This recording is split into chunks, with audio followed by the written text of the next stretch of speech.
ആദ്യത്തെ സക്രാരി നീയേ, അനുപമ സായുജ്യം നീയേ, അകതാരിൽ സ്നേഹത്തിൽ അഭിഷേകമേകും അനുപമ ചൈതന്യം നീയേ, അമലോത്ഭവയാ മാതാവേ, അമ്മേ അനുപമ സ്നേഹത്തിൻ അമലോത്ഭവേ, നിന്നാമം വാഴ്ത്തുന്നു ഞങ്ങൾ. അമ്മേ അനുപമ സ്നേഹത്തിൻ അമലോത്ഭവേ, നിന്നാമം വാഴ്ത്തുന്നു ഞങ്ങൾ. ആദ്യത്തെ സക്രാരിയാണ് പരിശുദ്ധ മറിയം. അമ്മയെ നമ്മൾ വിശേഷിപ്പിക്കുന്നത് എന്താ? ആകാശമോക്ഷത്തിൻ്റെ വാതിലെ എന്ന് പറഞ്ഞാൽ അമ്മയാകുന്ന വാതിലിലൂടെ കടക്കണം ആകാശമോക്ഷം അഥവാ സ്വർഗം അഥവാ രക്ഷകനായ ഈശോയിലെത്തുവാൻ എന്നതുപോലെ തന്നെയാ സക്രാരി. ആ സക്രാരി തുറന്നാൽ അതിനുള്ളിലാണ് നിത്യജീവൻ്റെ ഉറവിടം.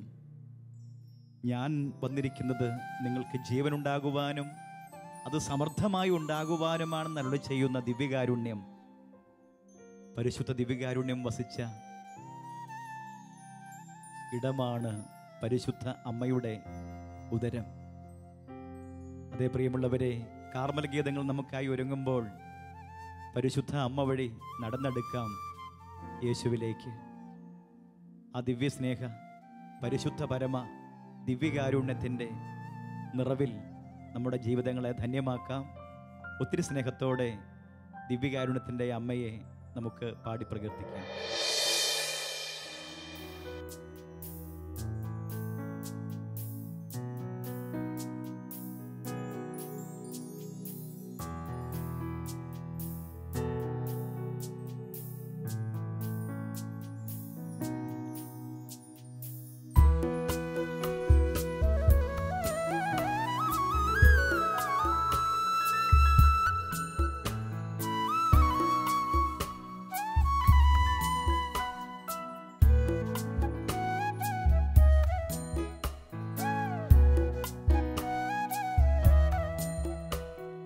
പരിശുദ്ധരാജ്ഞി കാരുണ്യമാതേ മറിയമേ സ്വസ്തി,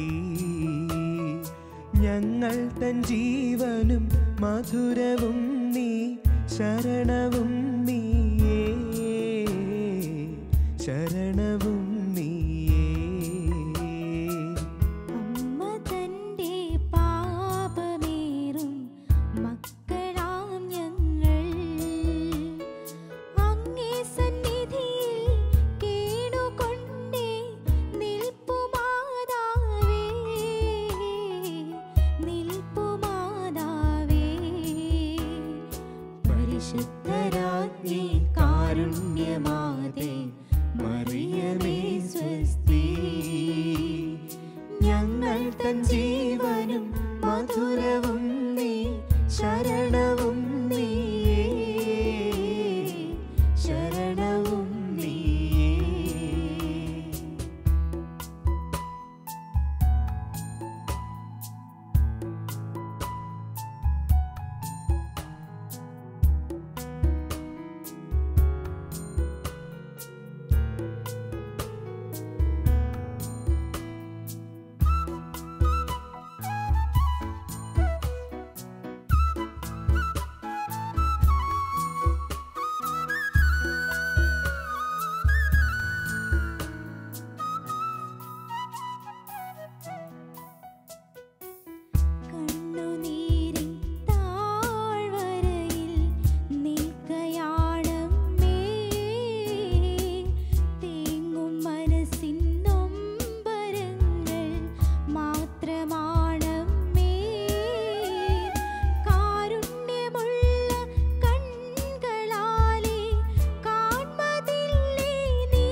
പാരിലുള്ളോരീ പ്രവാസം തീരും നാളിൽ നീ ഞങ്ങളെയും സ്വർഗനാട്ടിൽ ആനയിക്കണമേ. കൃപ നിറഞ്ഞ നിൻ സൂനുവിൻ്റെ തിരുമുഖം കാണാൻ കരുണയേറും ദൈവമാതേ കനിവു കാട്ടണമേ, കനിവു കാട്ടണമേ. പരിശുദ്ധരാജ്ഞി കാരുണ്യമാതേ മറിയമേ സ്വസ്തി. ഞങ്ങൾ തൻ ജീവനും മധുരവും നീ, ശരണവും നീയേ, ശരണവും നീയേ. പരിശുദ്ധരാജ്ഞി കാരുണ്യമാതേ മറിയമേ സ്വസ്തി.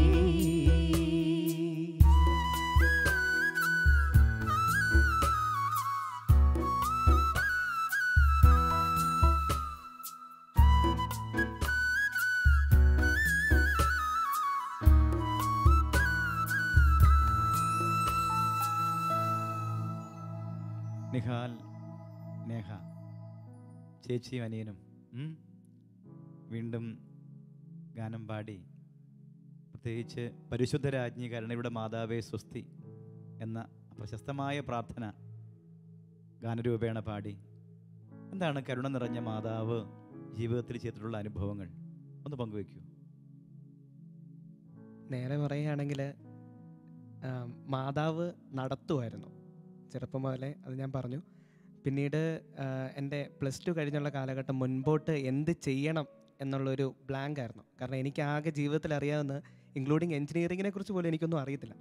അപ്പോൾ എനിക്ക് ആകെ എൻ്റെ മനസ്സിൽ ചേച്ചി നേഴ്സായതുകൊണ്ട്, മമ്മി നേഴ്സാണ്, അപ്പം എങ്ങനെയും ഒരു മെഡിക്കൽ ഫീൽഡ് എന്ന് പറഞ്ഞ ഒറ്റ കാര്യം മാത്രമേ മനസ്സിലുണ്ടായിരുന്നുള്ളൂ. അപ്പം ഞാൻ പ്രാർത്ഥിക്കുന്നത് അതിന് വേണ്ടിയിട്ട് തന്നെയായിരുന്നു. അപ്പോൾ പക്ഷേ ഒരുപാട് ട്വിസ്റ്റ് ആൻഡ് ടേൺസ് ഉണ്ടായി. ഒരു വർഷം ഞാൻ എൻട്രൻസിനൊക്കെ പോയി. പക്ഷേ എങ്കിലും എൻട്രൻസ് കഴിഞ്ഞ് എല്ലാം കഴിഞ്ഞിട്ടും ഒരു വളരെ വലിയ രീതിയിൽ ട്വിസ്റ്റ് ആൻഡ് ടേൺസ് ഉണ്ടായിട്ട് അവസാനം ഞാൻ BBMന് ഡിഗ്രി, അങ്ങനെ ഒരു ഡിഗ്രി കോഴ്സ് ഉണ്ട് എന്ന് പോലും അറിയത്തില്ലാത്ത ഒരു വ്യക്തിയായിരുന്നു ഞാൻ.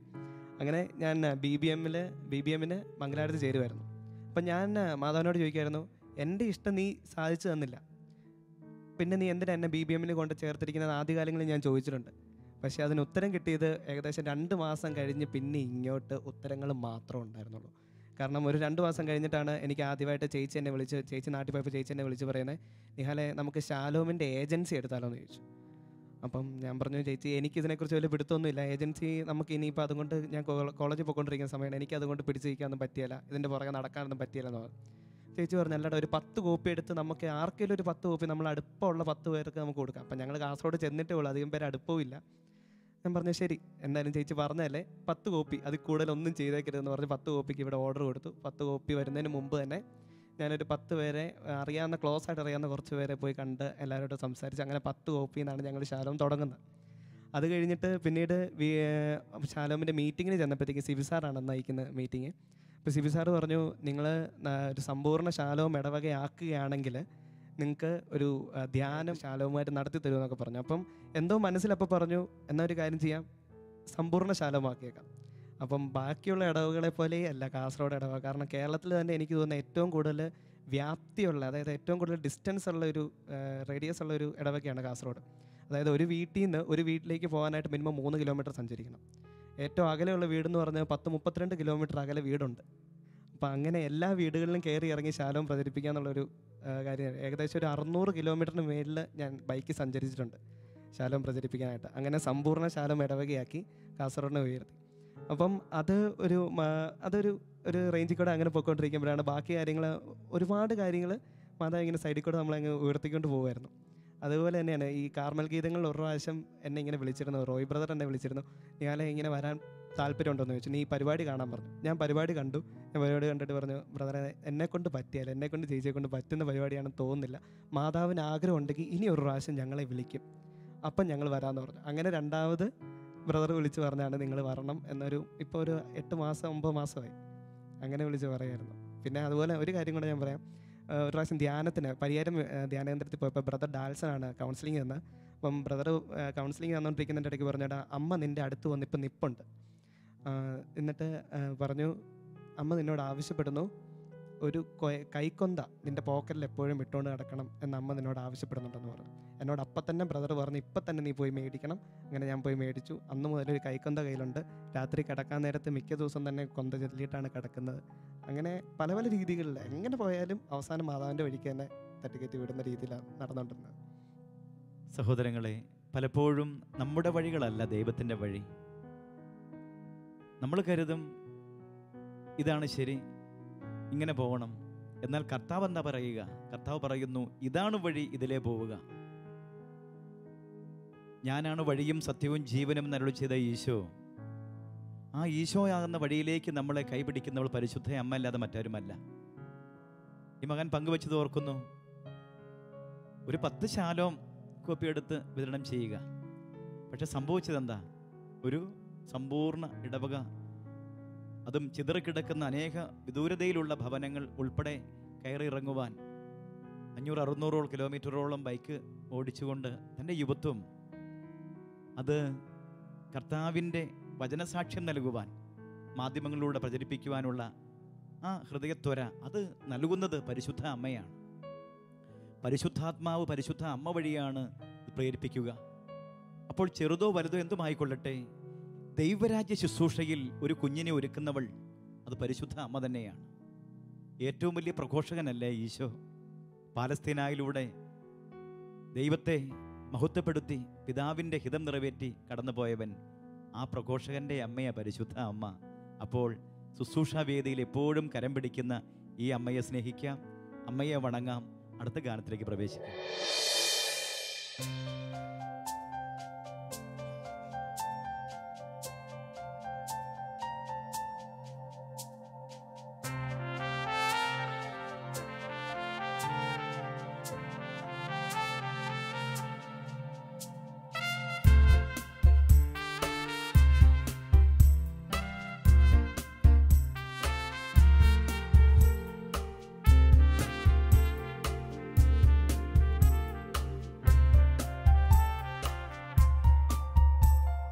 സ്വസ്തി ജപമാല റാണി, സ്വസ്തി നന്മ പൂരിത കന്യേ, മാനവർക്ക് തുണയായ അരികെ വാഴ്ക വിണ്ണിൻ രാജകുമാരി. Ave Maria, Ave Maria, Ave Maria, Ave Maria. സ്വസ്തി ജപമാല റാണി, സ്വസ്തി നന്മ പൂരിത കന്യേ, മാനവർക്ക് തുണയായ അരികെ വാഴ്ക വിണ്ണിൻ രാജകുമാരി. Ave Maria, Ave Maria, Ave Maria, Ave Maria.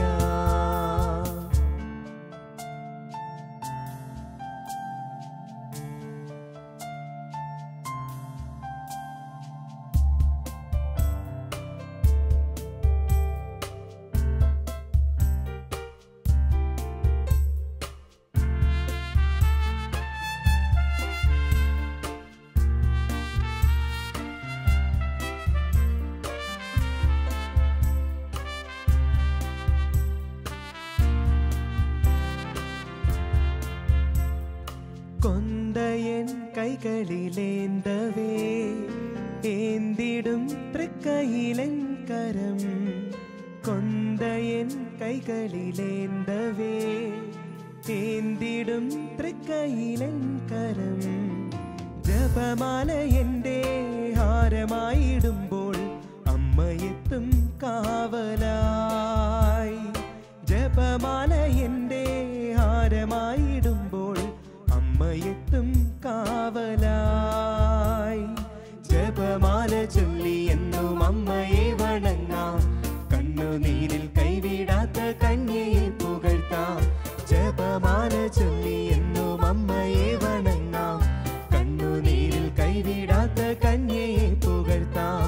സ്വസ്തി ജപമാല റാണി, സ്വസ്തി നന്മ പൂരിത കന്യേ, മാനവർക്ക് തുണയായ അരികെ വഴവിന്നിൻ രാജകുമാരി. Ave Maria, Ave Maria, Ave Maria, Ave Maria.